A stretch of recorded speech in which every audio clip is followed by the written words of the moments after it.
Ia tidak datang dengan senjata di genggaman, melainkan membawa nyawa orang lain di punggungnya.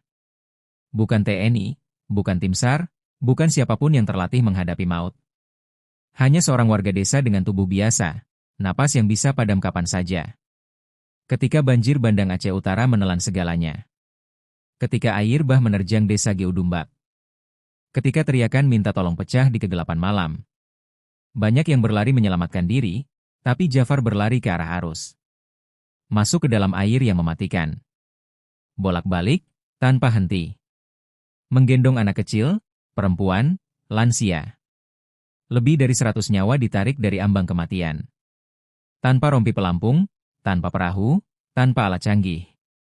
Yang ada hanya keberanian dan cinta pada sesama. Tak ada kamera yang menangkap perjuangannya. Tak ada tepuk tangan yang menyambutnya. Hanya hati yang tak bisa melihat orang lain mati sendirian. Ia membuktikan bahwa pahlawan sejati tak selalu berseragam. Mereka datang dengan keberanian dan hati yang memilih menolong. Meski taruhannya adalah nyawa sendiri. Benar kata dunia, Aceh bukan hanya melahirkan pejuang, melainkan manusia-manusia dengan hati baja.